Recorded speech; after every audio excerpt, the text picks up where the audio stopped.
right, have you ever had the experience that you're in a meeting for a Zoom and it's time for everyone to do introductions or maybe updates or there's some reason that every single participant needs to speak and the facilitator says, "Okay, everyone, I'm going to go in the order that you folks appear on my screen."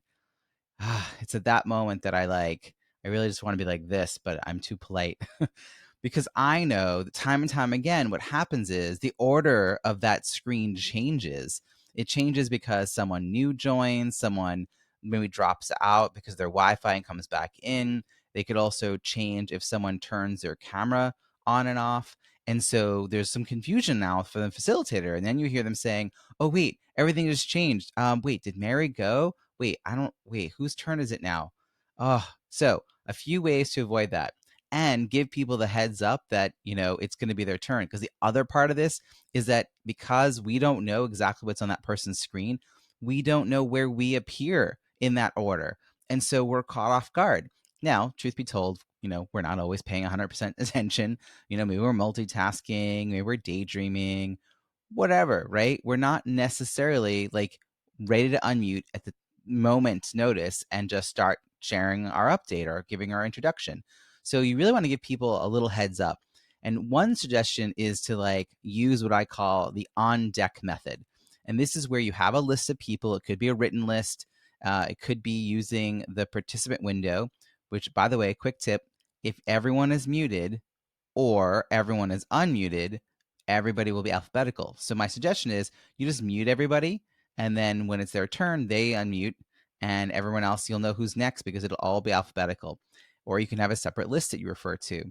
But you'd want to start by saying, "Okay, Amy, in a moment we're going to be doing introductions. Here's what I'd like you to do. Here's what I'd like you to say during your introduction." Now, by saying Amy's name at the beginning of the instructions, she knows to pay attention to that and was therefore will be ready. Now, if you instead said, "Okay, we're going to do introductions. Here are the instructions. Here's what I'd like you to say. All right, Amy, go."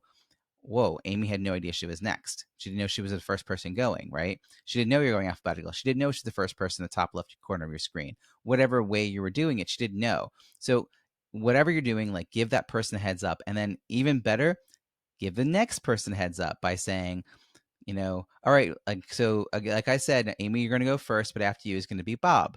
Right? It's alphabetical. So Amy, then Bob. And then after Amy goes, then it'll be like, "All right, well, next we're going to hear from Bob and then Christine, and then Christine, and then David, then Ethan, then Faye," right? So it's very clear who's up next.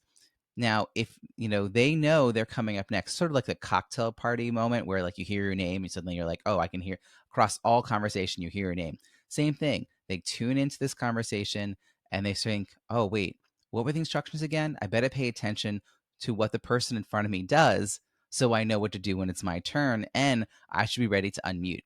Now, that is so much better than you going to somebody and then being like, "Whoa, what?